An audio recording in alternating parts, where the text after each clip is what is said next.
നമസ്കാരം. നടി ശ്വേതാ മേനോൻ ഹൈക്കോടതിയിലേക്ക് അല്പസമയത്തിനകം ഹർജി പരിഗണിക്കും. ഈ മണിക്കൂർ വരെയുള്ള സമഗ്രമായ വാർത്തകളുമായി ഉച്ചവാർത്ത ആരംഭിക്കുന്നു. ആദ്യം നോക്കാം പ്രധാന വാർത്തകൾ.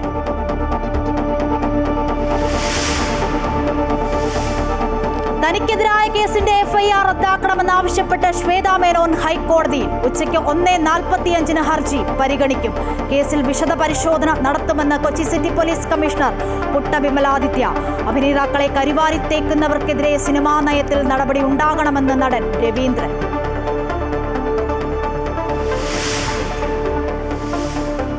ഇന്ത്യക്കെതിരെ അമേരിക്ക പ്രഖ്യാപിച്ച 25% അധിക തീരുവയിൽ ട്രംപിന് പരോക്ഷ മറുപടിയുമായി പ്രധാനമന്ത്രി നരേന്ദ്രമോദി. രാജ്യ താൽപര്യങ്ങൾക്ക് മുൻഗണനയെന്നും കർഷകർക്കായി എന്ത് ത്യാഗവും സഹിക്കുമെന്നും പ്രധാനമന്ത്രി. റഷ്യയിൽ നിന്നുമുള്ള എണ്ണ ഇറക്കുമതി നിർത്തില്ലെന്നും ട്രംപിന്റെ നടപടി യുക്തിരഹിതമെന്നും വിദേശകാര്യ മന്ത്രാലയം.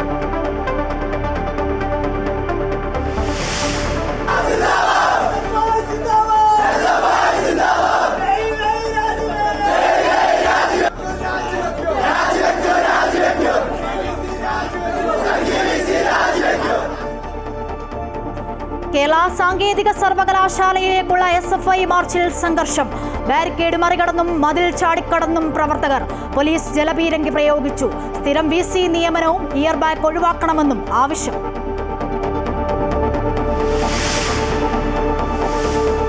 തദ്ദേശ തെരഞ്ഞെടുപ്പിന് മുൻപ് വോട്ടർ പട്ടികയിൽ പേര് ചേർക്കാനുള്ള സമയപരിധി നീട്ടി സംസ്ഥാന തെരഞ്ഞെടുപ്പ് കമ്മീഷൻ. ഈ മാസം 12-ാം തീയതി വരെ പേര് ചേർക്കാം. ബീഹാറിലെ വോട്ടർ പട്ടിക വിവാദത്തിൽ തുടർ പ്രതിഷേധ പരിപാടികൾ ആലോചിക്കാൻ ഇന്ത്യ സഖ്യ യോഗം വൈകിട്ട്.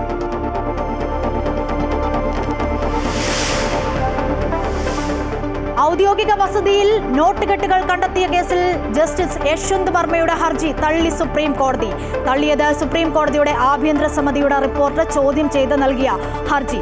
ജസ്റ്റിസ് യശ്വന്ത് വർമ്മയ്ക്കെതിരായ ഇംപീച്ച്മെന്റ് നടപടികൾ പുനരാരംഭിച്ചേക്കും.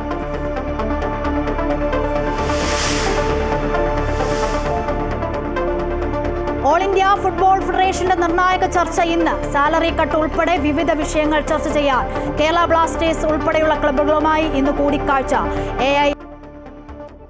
വാർത്തകൾ വിശദമായി നോക്കാം. അശ്ലീല ചിത്രങ്ങളിലൂടെ പണം സമ്പാദിച്ചെന്ന കേസിനെതിരെ നിയമ നടപടിയുമായി മുന്നോട്ടു പോകാനൊരുങ്ങി നടി ശ്വേതാ മേനോൻ. താരസംഘടനയായ അമ്മയുടെ പ്രസിഡന്റ് സ്ഥാനത്തേക്ക് മത്സരിക്കാനിരിക്കെ വന്ന കേസിന് പിന്നിൽ ഗൂഢലക്ഷ്യങ്ങളുണ്ടെന്നാണ് വിലയിരുത്തൽ. അതേസമയം കോടതി നിർദ്ദേശപ്രകാരമാണ് കേസെടുത്തതെന്ന് കൊച്ചി സിറ്റി പോലീസ് കമ്മീഷണർ പറഞ്ഞു. ഹർജി അല്പസമയത്തിനകം പരിഗണിക്കും. താരസംഘടനയായ അമ്മയുടെ പ്രസിഡന്റ് സ്ഥാനത്തേക്ക് മത്സരിക്കാനിരിക്കെയാണ് നടി ശ്വേതാ മേനോനെതിരെ കേസുമായി കൊച്ചി തോപ്പുംപടി സ്വദേശി മാർട്ടിൻ മേനാച്ചേരി എന്നയാൾ രംഗത്തു വന്നത്. CJM കോടതിയുടെ നിർദ്ദേശത്തെ തുടർന്ന് പോലീസ് കേസ് രജിസ്റ്റർ ചെയ്തു. ഇതിനെതിരെയാണ് ശ്വേതാ മേനോന്റെ നീക്കം. FIR റദ്ദാക്കണമെന്നാണ് നടിയുടെ ആവശ്യം. ആരോപണങ്ങളിൽ പരിശോധന നടത്തി വരികയാണെന്ന് Kochi city police commissioner Putta Vimaladitya പറഞ്ഞു. ഒരു 25 കൊല്ലം മുമ്പ് ഇവർ അഭിനയിച്ചിട്ടുള്ള ഒരു ഇതിനകത്തും മറ്റ് ഈ അടുത്ത് അഭിനയിച്ചിട്ടുള്ള കുറച്ച് ഇതിനകത്ത് അവർ എലിഗേഷൻസ് ഉന്നയിച്ചിട്ടുണ്ട്. എലിഗേഷൻസ് എല്ലാം നമ്മൾ അന്വേഷണത്തിന്റെ ഭാഗമായിട്ട് പരിശോധിക്കും. സഹപ്രവർത്തകർ നേരിട്ടത് ദൗർഭാഗ്യകരമായ അനുഭവമാണെന്നും വിഷയത്തിൽ പ്രതിഷേധം അറിയിക്കുന്നതായും നടൻ രവീന്ദ്രൻ പ്രതികരിച്ചു. അഭിനയം ഒരു കലയാണ്, അത് ഞങ്ങളുടെ തൊഴിലും കൂടിയാണ്. അപ്പോൾ അതിനെ ഒരു കുബുദ്ധിപരമായിട്ട് വക്രീകരിച്ച് കരിവേരി തേക്കാൻ പോവുകയാണെങ്കിൽ അത് സമ്മതിച്ചു കൊടുക്കാൻ പറ്റില്ല. അമ്മയുടെ പ്രസിഡന്റ് സ്ഥാനത്തേക്കാണ് ശ്വേത മത്സരിക്കുന്നത്. കേസിന് പിന്നിൽ ഗൂഢാലോചനയുണ്ടെന്നാണ് വിലയിരുത്തൽ. കേസ് നൽകാനിടയായ സാഹചര്യമടക്കം വിശദമായി പരിശോധിക്കാനാണ് പോലീസ് തീരുമാനം. അമൃത ന്യൂസ്, കൊച്ചി. കേരള സാങ്കേതിക സർവകലാശാലയ്ക്ക് മുൻപിൽ SFIയുടെ പ്രതിഷേധം. സർവകലാശാലയിലേക്ക് ഭരണസ്തംഭനാവസ്ഥയ്ക്ക് പരിഹാരം വേണമെന്ന ആവശ്യം. നിലവിലെ VC ആയ K ശിവപ്രസാദിന്റെ രാജി ആവശ്യപ്പെട്ടാണ് മാർച്ച്. പോലീസ് ബാരിക്കേഡ് വെച്ച് തടഞ്ഞു. പോലീസ് വിദ്യാർത്ഥികൾക്ക് നേരെ ജലപീരങ്കി പ്രയോഗിച്ചു. വിദ്യാർത്ഥികളും പോലീസും തമ്മിൽ വലിയ സംഘർഷമാണ് ഉണ്ടായത്. വിവരങ്ങൾ നൽകാൻ തിരുവനന്തപുരത്തു നിന്നും ദേവിക ചന്ദ്രനുണ്ട്. ദേവിക, കഴിഞ്ഞ മണിക്കൂറിലൊക്കെ കണ്ടതുപോലെ തന്നെ വലിയ പ്രതിഷേധമാണ് അരങ്ങേറുന്നത്. നിലവിലെ സാഹചര്യം എന്താണ്?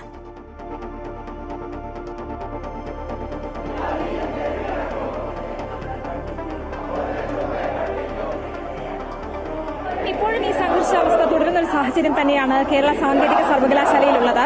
താൽക്കാലിക വിസിയായി നിയമിച്ചിട്ടുള്ള കെ ശിവപ്രസാദിന്റെ രാജി ആവശ്യപ്പെട്ടാണ് ഇത്തരത്തിൽ SFI പ്രവർത്തകർ ഇന്ന് ഈ ഒരു സാങ്കേതിക സർവകലാശാലയിലേക്ക് പ്രതിഷേധ മാർച്ച് സംഘടിപ്പിച്ചത്. വലിയ പ്രതിഷേധം തന്നെയാണ് ഈ SFI പ്രവർത്തകരുടെ ഭാഗത്തുനിന്ന് ഉണ്ടാകുന്നത്. ഈ വിസിയുടെ ചേംബറിലേക്ക് കയറാനാണ് ഇപ്പോൾ SFI പ്രവർത്തകർ ശ്രമിക്കുന്നത്. ഈ സർവകലാശാലയുടെ തന്നെ പല ഭാഗങ്ങളിൽ നിന്നും ഈ ഒരു വിസിയുടെ ചേംബറിലേക്ക് എത്താനാണ് ഈ വിദ്യാർത്ഥികൾ ശ്രമിക്കുന്നതെന്നാണ് പോലീസിനെ പ്രശ്നത്തിലാക്കുന്നത്. എന്തായാലും ഇത്തരത്തിൽ പോലീസ് ബാരിക്കേഡ് വെച്ച് ആദ്യം ഈ SFI പ്രവർത്തകരെ തടഞ്ഞിരുന്നുവെങ്കിലും അത് ഫലവത്തായില്ല എന്ന് തന്നെയാണ് നമുക്ക് മനസ്സിലാക്കുന്നത്.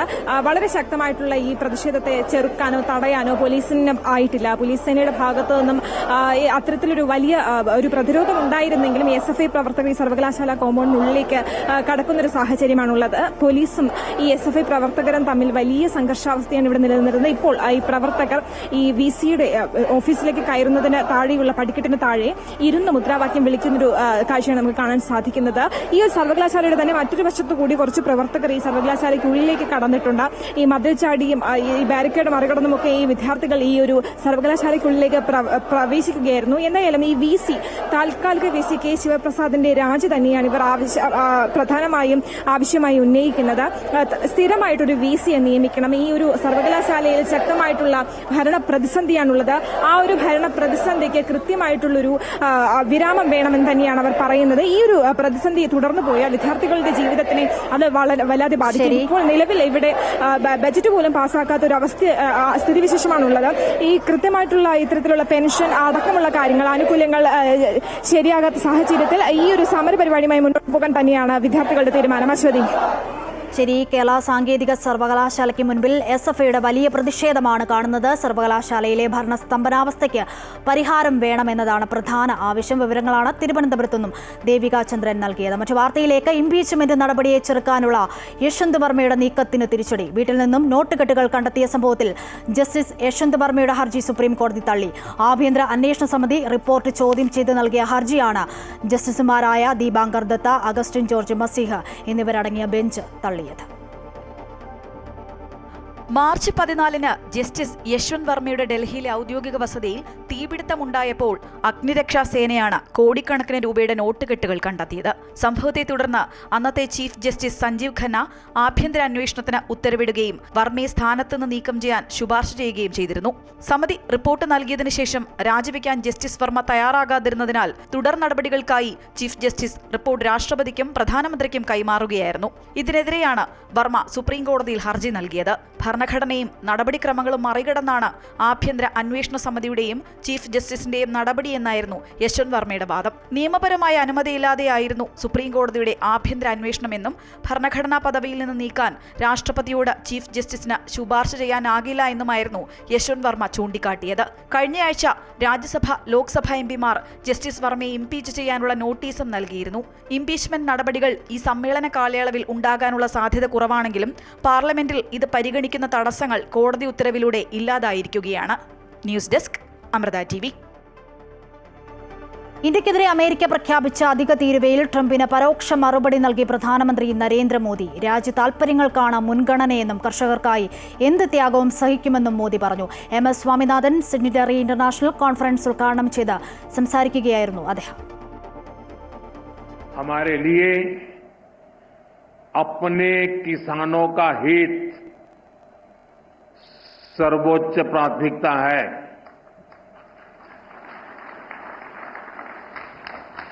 भारत अपने किसानों के, पशुपालकों के और मछुआरे भाई बहनों के हितों के साथ कभी भी समझौता नहीं करेगा.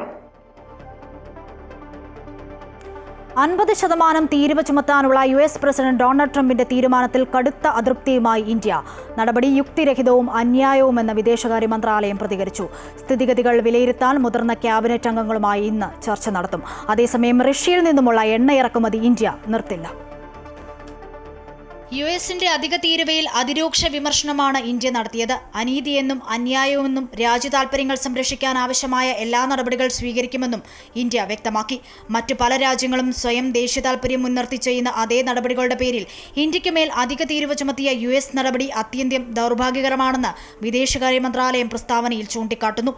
ജൂലൈ 30-നാണ് ഇന്ത്യൻ ഉൽപ്പന്നങ്ങൾക്കുമേൽ ട്രംപ് ഭരണകൂടം 25% തീരുവ ചുമത്തുന്നത്. താരിഫുകൾ പ്രാബല്യത്തിൽ വരുന്നതിന് 14 മണിക്കൂർ മുൻപാണ് അധിക താരിഫുകൾ ചുമത്തുന്ന എക്സിക്യൂട്ടീവ് ഉത്തരവിൽ ട്രംപ് ഒപ്പുവെച്ചത്. തുണിത്തരങ്ങൾ, തുകൽ ഉൽപ്പന്നങ്ങൾ, രത്നങ്ങൾ, ആഭരണങ്ങൾ തുടങ്ങിയ മേഖലകളിൽ കനത്ത നഷ്ടമുണ്ടായേക്കുമെന്നും ആഗോള വ്യാപാരത്തിൽ അനിശ്ചിതത്വം സൃഷ്ടിക്കുമെന്നും സാമ്പത്തിക വിദഗ്ധർ വിലയിരുത്തുന്നു. അധിക താരിഫുകൾ ഇന്ത്യൻ കയറ്റുമതി ഉൽപ്പന്നങ്ങളായ ഓട്ടോ പാർട്സ്, തുണിത്തരങ്ങൾ, ഇലക്ട്രോണിക്സ് തുടങ്ങിയവയുടെ വില വർദ്ധിപ്പിക്കും. ഈ അടുത്തായി റഷ്യയിൽ നിന്നുമുള്ള ഇന്ത്യയുടെ എണ്ണ ഇറക്കുമതിയെ യുഎസ് ലക്ഷ്യം വെക്കുകയാണെന്നും പ്രസ്താവനയിലൂടെ ചൂണ്ടിക്കാട്ടുന്നുണ്ട്. യുഎസ് ഉൽപ്പന്നങ്ങൾക്ക് ഇന്ത്യ നികുതി ചുമത്തണോ എന്നതടക്കമുള്ള കാര്യങ്ങൾ കേന്ദ്രം ആലോചിക്കുന്നതായാണ് റിപ്പോർട്ട്. തീരുവ വർധന ഓഗസ്റ്റ് 27-ന് നിലവിൽ വരും. News desk Amrita news. പ്രതിപക്ഷ ബഹളത്തെ തുടർന്ന് പാർലമെന്റിന്റെ ഇരുസഭകളും 2 മണിവരെ നിർത്തിവെച്ചു. ലോക്സഭ തുടങ്ങിയപ്പോൾ തന്നെ വിവിധ ആവശ്യങ്ങൾ ഉയർത്തി പ്രതിപക്ഷം പ്രതിഷേധിച്ചു. സഭ തടസ്സപ്പെട്ടതോടെ 1 മണിക്കൂർ നേരം നിർത്തിവെച്ചുവെങ്കിലും സഭ വീണ്ടും പുനരാരംഭിച്ചതോടെ പ്രതിപക്ഷം പ്ലക്കാർഡുകളുമായി നടുത്തളത്തിൽ ഇറങ്ങി. അമേരിക്ക ഇന്ത്യക്ക് മേലുള്ള താരിഫ് ഉയർത്തിയത് ചർച്ച ചെയ്യണമെന്നാവശ്യപ്പെട്ട് ഹൈബി ഈഡൻ അടിയന്തര പ്രമേയത്തിന് നോട്ടീസ് നൽകിയിരുന്നു. പ്രതിഷേധത്തിനിടെ ധനമന്ത്രി നിർമ്മല സീതാരാമൻ മണിപ്പൂർ GST ബിൽ സഭയിൽ അവതരിപ്പിച്ചു. രാജ്യസഭയിലും ചോദ്യോത്തരവേള തടസ്സപ്പെടുത്തി പ്രതിഷേധിച്ചതോടെ സഭ 2 മണിവരെ നിർത്തിവെക്കുകയായിരുന്നു. ബീഹാറിലെ വോട്ടർ പട്ടിക വിവാദത്തിൽ തുടർ നടപടികളും പ്രതിഷേധ പരിപാടികളും ചർച്ച ചെയ്യാൻ ഇന്ന് ഇന്ത്യ സഖ്യത്തിന്റെ യോഗം. ഇന്ന് വൈകിട്ട് രാഹുൽ ഗാന്ധിയുടെ വസതിയിലാണ് യോഗം ചേരുന്നത്. കഴിഞ്ഞ കുറച്ചു കാലമായി ഇന്ത്യ മുന്നണിയിൽ നിന്നും വിട്ടുനിൽക്കുന്ന ആം ആദ്മി പാർട്ടിയും തൃണമൂൽ കോൺഗ്രസും ബീഹാർ വോട്ടർ പട്ടിക വിവാദത്തിൽ ഇന്ത്യ സഖ്യത്തോട് ചേർന്ന് നിൽക്കുകയാണ്. തെരഞ്ഞെടുപ്പ് നടക്കാനിരിക്കുന്ന കേരളം ഉൾപ്പെടെയുള്ള സംസ്ഥാനങ്ങളിലേക്ക് വോട്ടർ പട്ടിക പരിഷ്കരണം വ്യാപിപ്പിക്കാനുള്ള തയ്യാറെടുപ്പിലാണ് കേന്ദ്ര തെരഞ്ഞെടുപ്പ് കമ്മീഷൻ. ഈ സാഹചര്യത്തിലാണ് തെരഞ്ഞെടുപ്പ് കമ്മീഷന്റെ നീക്കത്തെ എതിർക്കുന്നതിനായി ഒരുമിച്ച് നിൽക്കാനുള്ള നീക്കം. നാളെ പാർലമെന്റിൽ നിന്നും തെരഞ്ഞെടുപ്പ് കമ്മീഷണറുടെ ഓഫീസിലേക്ക് പ്രതിഷേധ മാർച്ച് നടത്താനുള്ള തീരുമാനത്തിലാണ് ഇന്ത്യ മുന്നണി. എന്തായാലും നിലവിൽ ചർച്ചയ്ക്ക് തയ്യാറല്ല എന്നാണ് കേന്ദ്ര സർക്കാരിന്റെ നിലപാട്. 65 ലക്ഷം പേരെയാണ് ബീഹാറിലെ വോട്ടർ പട്ടികയിൽ നിന്നും ഒഴിവാക്കിയത്. ജമ്മു കശ്മീർ ഭരണകൂടം 25 പുസ്തകങ്ങൾക്ക് നിരോധനം ഏർപ്പെടുത്തിയ ഗുരുതരമായ വിഷയം സഭ നിർത്തിവെച്ച് ചർച്ച ചെയ്യണമെന്നാവശ്യപ്പെട്ട് ഡോക്ടർ വി ശിവദാസൻ MP ചട്ടം 267 പ്രകാരം നോട്ടീസ് നൽകി. അരുന്ധതി റോയുടെ ആസാദി, മുതിർന്ന ഭരണഘടനാ വിദഗ്ധനും സുപ്രീം കോടതി അഭിഭാഷകനുമായ AG നൂറാനിയുടെ ദി കശ്മീർ ഡിസ്പ്യൂട്ട് 1947, 2012 എന്നിവ നിരോധിത പുസ്തകങ്ങളുടെ പട്ടികയിൽ ഉൾപ്പെടുന്നു. അന്താരാഷ്ട്ര തലത്തിൽ അംഗീകാരം ലഭിച്ച അക്കാദമിക് പ്രസാധകർ പ്രസിദ്ധീകരിച്ച ഈ കൃതികൾ പോലും നിരോധിച്ചത് അഭിപ്രായ സ്വാതന്ത്ര്യത്തെ തൃണബലവൽക്കരിക്കുന്ന സമീപനമെന്ന് വി ശിവദാസൻ പറഞ്ഞു. തദ്ദേശ തെരഞ്ഞെടുപ്പിനുള്ള വോട്ടർ പട്ടികയിൽ പേര് ചേർക്കാനുള്ള സമയപരിധി 12-ാം തീയതി വരെ നീട്ടിയതായി സംസ്ഥാന തെരഞ്ഞെടുപ്പ് കമ്മീഷൻ അറിയിച്ചു. പേര് ചേർക്കാനുള്ള സമയപരിധി ഇന്ന് അവസാനിക്കാനിരിക്കെയാണ് സമയം നീട്ടി നൽകിയത്. ഓൺലൈൻ വഴി പേര് ചേർക്കുന്നതിലെ സാങ്കേതിക തടസ്സവും വോട്ടർ പട്ടികയിലെ ക്രമക്കേടും ഉൾപ്പെടെ ചൂണ്ടിക്കാട്ടി സമയപരിധി നീട്ടണമെന്നാവശ്യപ്പെട്ട് രാഷ്ട്രീയ പാർട്ടികൾ രംഗത്ത് വന്നിരുന്നു. ഇതേ തുടർന്നാണ് സമയം 5 ദിവസത്തേക്ക് കൂടി നീട്ടി കമ്മീഷൻ ഉത്തരവിറക്കിയത്. കഴിഞ്ഞ മാസം 23-നായിരുന്നു തദ്ദേശ തെരഞ്ഞെടുപ്പിനുള്ള വോട്ടർ പട്ടികയുടെ കരട് തെരഞ്ഞെടുപ്പ് കമ്മീഷൻ പ്രസിദ്ധീകരിച്ചത്. പുതുതായി പേര് ചേർക്കുന്നതിനും തിരുത്തലുകൾ വരുത്തുന്നതിനുമടക്കം ഓഗസ്റ്റ് 7 വരെ സമയം നൽകിയിരുന്നു. എന്നാൽ കരട് വോട്ടർ പട്ടിക സംബന്ധിച്ച് തുടക്കം മുതൽ ഒട്ടേറെ ആക്ഷേപങ്ങളാണ് ഉയർന്നത്. വാർഡ് പുനർനിർണയം വന്നതോടുകൂടി വോട്ടർ പട്ടികയിൽ വ്യാപകമായ ക്രമക്കേട് നടന്നതായി ആക്ഷേപമുന്നയിച്ച് കോൺഗ്രസും BJPയും രംഗത്തെത്തിയിരുന്നു. എന്നാൽ പുതുതായി പേര് ചേർക്കുന്നതിനും തിരുത്തലുകൾ വരുത്തുന്നതിനും ഓൺലൈൻ അപേക്ഷ സമർപ്പിക്കുമ്പോൾ നേരിടേണ്ടി വരുന്ന സാങ്കേതിക തടസ്സം ഉൾപ്പെടെ ചൂണ്ടിക്കാട്ടി സമയപരിധി നീട്ടണമെന്ന് രാഷ്ട്രീയ പാർട്ടികൾ തെരഞ്ഞെടുപ്പ് കമ്മീഷനോട് ആവശ്യപ്പെട്ടിരുന്നു. 15 ദിവസം കൂടി നീട്ടണമെന്ന പ്രതിപക്ഷ നേതാവും 1 മാസം നീട്ടണമെന്ന് CPI സംസ്ഥാന സെക്രട്ടറിയും ഓഗസ്റ്റ് 31 വരെ നീട്ടണമെന്ന് BJP സംസ്ഥാന അധ്യക്ഷനും ആവശ്യപ്പെട്ടിരുന്നു. ഇക്കാര്യങ്ങൾ ചൂണ്ടിക്കാട്ടി നേതാക്കൾ തെരഞ്ഞെടുപ്പ് കമ്മീഷന് കത്തയക്കുകയും ചെയ്തിരുന്നു. ഇത് കണക്കിലെടുത്താണ് 5 ദിവസത്തേക്ക് സമയം നീട്ടി നൽകിയതായി കമ്മീഷൻ അറിയിച്ചിരിക്കുന്നത്. എന്നാൽ 5 ദിവസം കൊണ്ട് പ്രശ്നങ്ങൾ എത്രത്തോളം പരിഹരിക്കപ്പെടുമെന്ന ചോദ്യമാണ് പലരും ഉന്നയിക്കുന്നത്. അമൃത ന്യൂസ്, തിരുവനന്തപുരം. ജമ്മു കശ്മീരിലെ ഉധംപൂരിൽ CRPF ജവാന്മാർ സഞ്ചരിച്ച വാഹനം അപകടത്തിൽപ്പെട്ട് 3 ജവാന്മാർ മരിച്ചു, 15 പേർക്ക് പരിക്കേറ്റു. 23 ജവാന്മാരുമായി സഞ്ചരിച്ച വാഹനമാണ് റോഡിൽ നിന്നും തെന്നിമാറി അപകടത്തിൽപ്പെട്ടത്. ബസന്ത്ഗഡിൽ നിന്നും ഒരു ഓപ്പറേഷൻ കഴിഞ്ഞ് മടങ്ങുകയായിരുന്നു സംഘം. 10:30 കദ്വ പ്രദേശത്ത് വെച്ചാണ് വാഹനം അപകടത്തിൽപ്പെട്ടത്. 2 പേർ സംഭവ സ്ഥലത്ത് വെച്ച് തന്നെ മരിച്ചു. ഗുരുതരമായി പരിക്കേറ്റ മറ്റൊരു ജവാൻ ആശുപത്രിയിൽ എത്തിച്ചതിന് ശേഷമാണ് മരണപ്പെട്ടത്. ധർമ്മസ്ഥലയിൽ മാധ്യമപ്രവർത്തകരെ ആക്രമിച്ചവർക്കെതിരെ പോലീസ് കേസെടുത്തു. കണ്ടാലറിയാവുന്ന 10ഓളം പേർക്കെതിരെയാണ് കേസ്. ദുരൂഹ മരണങ്ങളിൽ പരാതി നൽകിയ സൗജന്യയുടെ കുടുംബത്തിന് നേരെയായിരുന്നു ഇന്നലെ ആദ്യം ആക്രമണം ഉണ്ടായത്. ബലാത്സംഗം ചെയ്ത് കൊലപ്പെടുത്തിയ സൗജന്യയുടെ കുടുംബത്തിന്റെ വാഹനം അക്രമികൾ തകർത്തിരുന്നു. സൗജന്യയുടെ അമ്മാവന്റെ വാഹനത്തിന് നേരെയും ആക്രമണമുണ്ടായി. ഇത് റിപ്പോർട്ട് ചെയ്യുന്നതിനിടയിലാണ് മാധ്യമപ്രവർത്തകരെയും ആക്രമിച്ചത്. ധർമ്മസ്ഥലയിൽ 5 ബറ്റാലിയൻ പോലീസിനെ കൂടെ വിന്യസിച്ചു.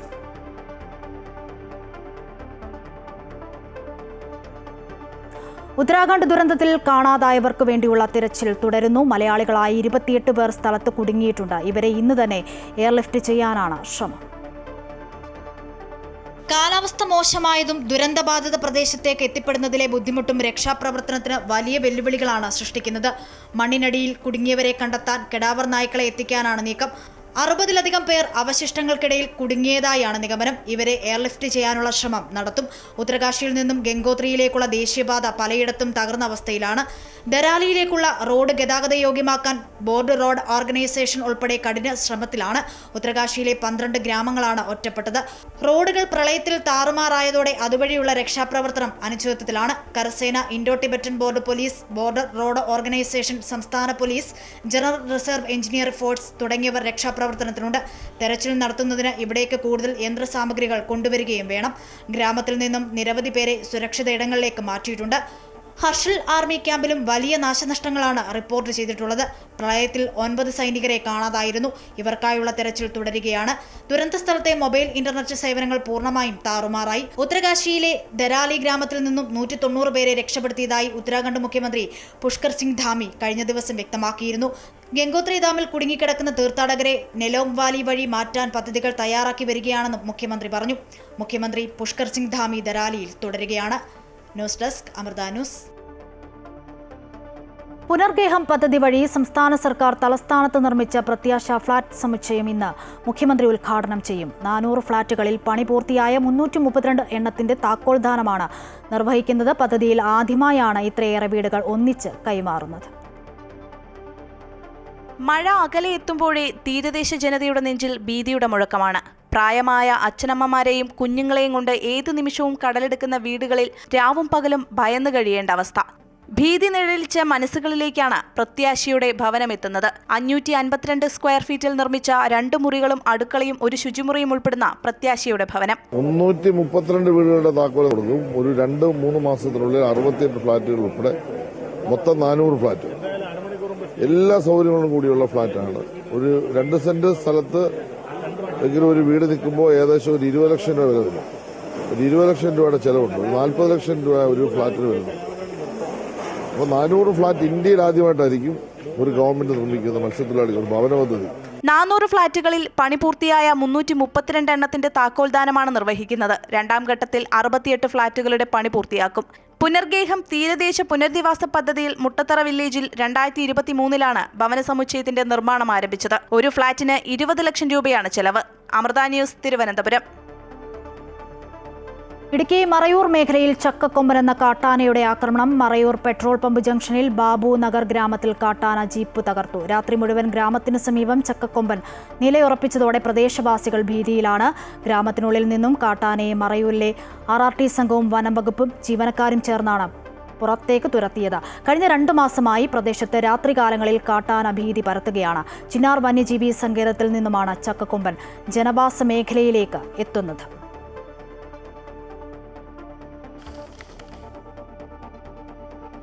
കാട്ടാനപ്പേടിയിൽ തൃശൂർ ചേലക്കര. തുടർച്ചയായ 5ാം ദിവസവും ചേലക്കര ആറ്റൂരിൽ ഒറ്റയാൻ വാഴക്കൊമ്പൻ ഇറങ്ങി. ആനയ്ക്ക് മുൻപിൽപ്പെട്ട ബൈക്ക് യാത്രികൻ ബൈക്ക് ഉപേക്ഷിച്ച് ഓടി രക്ഷപ്പെട്ടു. വീടുകളുടെ മതിലുകളും കാട്ടാന തകർത്തു. വലിയ പ്രതിഷേധമാണ് കഴിഞ്ഞ ദിവസം ചേലക്കരയിലുണ്ടായത്. അതേസമയം ചേലക്കര വാഴക്കോടും ഇന്നലെ കാട്ടാനക്കൂട്ടം ഇറങ്ങി. കാട്ടാന ജനവാസ മേഖലയിൽ ഇറങ്ങുന്നത് തടയാൻ നടപടി സ്വീകരിക്കണമെന്നാവശ്യപ്പെട്ട് പ്രതിഷേധവും ശക്തമാണ്. അതിരപ്പള്ളി കാലടി പ്ലാന്റേഷൻ തോട്ടത്തിനുള്ളിൽ കാട്ടാനയെ ചരിഞ്ഞ നിലയിൽ കണ്ടെത്തി. ഏകദേശം 10 വയസ്സുള്ള പിടിയാനയാണ് റോഡിനോട് ചേർന്നുള്ള തോട്ടിനരികത്ത് രാവിലെ ജോലിക്കെത്തിയ തൊഴിലാളികൾ ചരിഞ്ഞ നിലയിൽ കണ്ടത്. തൊഴിലാളികൾ വിവരമറിയിച്ചതിനെ തുടർന്ന് വനപാലകർ സ്ഥലത്തെത്തിയിട്ടുണ്ട്. മരണകാരണം വ്യക്തമല്ല.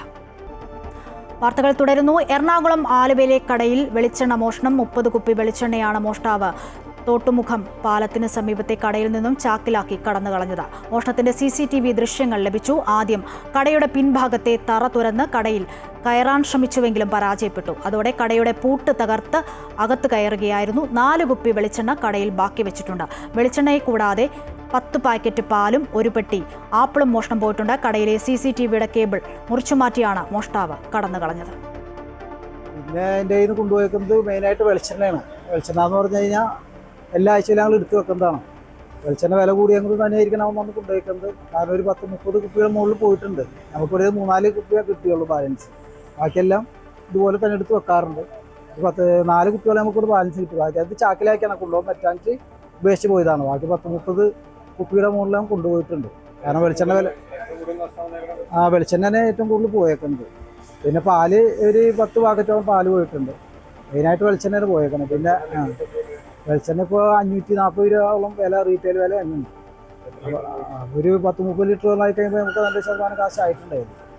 പിന്നെ എന്ന് പറഞ്ഞാൽ ബാക്കിയുള്ള കുറേ സാധനങ്ങൾ നശിപ്പിച്ചിട്ടേച്ച് ക്യാമറയുടെ എല്ലാവരും നശിപ്പിച്ചിട്ടായിരുന്നു.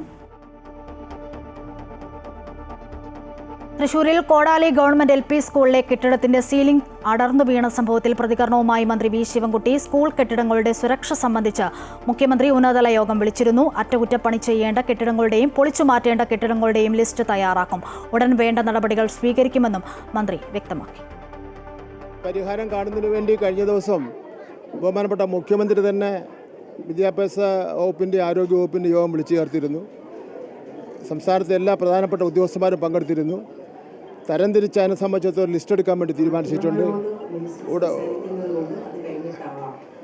ഉടനെ തന്നെ റിപ്പയർ ചെയ്യേണ്ട സ്ഥലങ്ങൾ, മൊത്തമായി പൊളിച്ചു മാറ്റേണ്ട കാര്യം, അത്തരത്തിലുള്ള ഒരു തരംതിരിച്ച് ഒരു റിപ്പോർട്ട് എടുക്കുന്നതിന് വേണ്ടി ബഹുമാനപ്പെട്ട മുഖ്യമന്ത്രി നിർദ്ദേശം നൽകിയിട്ടുണ്ട്.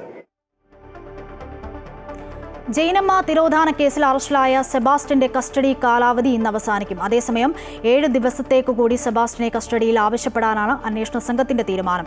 ഇന്ന് വൈകുന്നേരം ഏറ്റുമാനൂർ കോടതിയിൽ പ്രതിയെ ഹാജരാക്കുമ്പോൾ തന്നെ വീണ്ടും കസ്റ്റഡി അപേക്ഷ സമർപ്പിക്കും.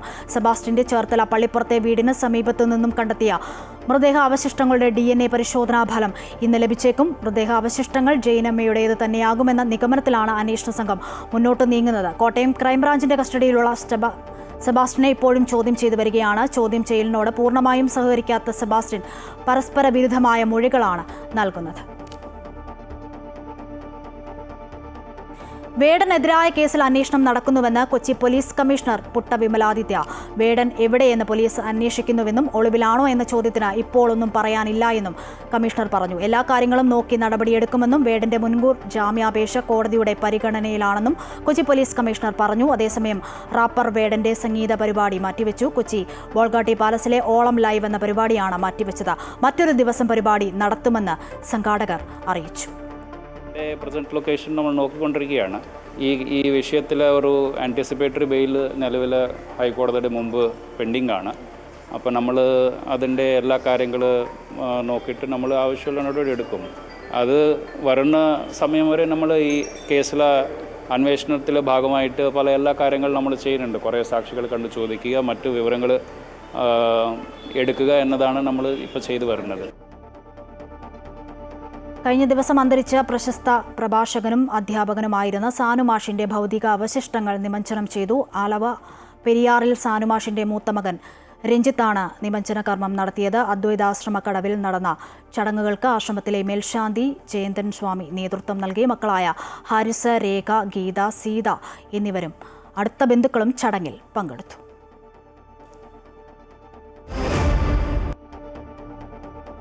കായിക വാർത്തകൾ നോക്കാം. ISL പ്രതിസന്ധി ചർച്ച ചെയ്യാൻ ഓൾ ഇന്ത്യ ഫുട്ബോൾ ഫെഡറേഷന്റെ നിർണായക യോഗം ഉച്ചയ്ക്ക് 2:15 നടക്കും. സാലറി കട്ട് ഉൾപ്പെടെ വിവിധ വിഷയങ്ങൾ ചർച്ച ചെയ്യാൻ കേരള ബ്ലാസ്റ്റേഴ്സ് അടക്കമുള്ള ക്ലബ്ബുകളുമായി ഇന്ന് കൂടിക്കാഴ്ച നടത്തും. 8 ക്ലബ്ബുകളാണ് പ്രതിസന്ധി ചർച്ച ചെയ്യാൻ യോഗം വിളിക്കാൻ ആവശ്യപ്പെട്ട് അഖിലേന്ത്യാ ഫുട്ബോൾ ഫെഡറേഷന് കത്ത് നൽകിയത്. കത്തിൽ ഒപ്പുവെക്കാത്ത മോഹൻ ബഗാൻ, FC ഗോവ, ഈസ്റ്റ് ബംഗാൾ എന്നീ ക്ലബ്ബുകളോട് പ്രതിനിധികളെ അയക്കാൻ ഫെഡറേഷൻ ആവശ്യപ്പെട്ടിട്ടുണ്ട്. കഴിഞ്ഞ 10 സീസണിലായി ലീഗ് നടത്തിയ ഫുട്ബോൾ സ്പോൺസർ ഡെവലപ്മെന്റും ഫെഡറേഷനും തമ്മിലെ കരാർ ഡിസംബറിൽ അവസാനിക്കുന്നതാണ് പ്രതിസന്ധിക്ക് കാരണമായത്. ഫെഡറേഷൻ ഭരണഘടനാ സംബന്ധമായ കേസ് സുപ്രീം കോടതിയുടെ പരിഗണനയിൽ ആയതിനാൽ കരാർ പുതുക്കാനും കഴിയില്ല. ഇതോടെ ഉച്ചവാർത്ത പൂർണ്ണമാകുന്നു. കൂടുതൽ വാർത്തകൾക്കായി അമൃത ന്യൂസിന്റെ യൂട്യൂബ് ചാനൽ സന്ദർശിക്കുക. നമസ്കാരം.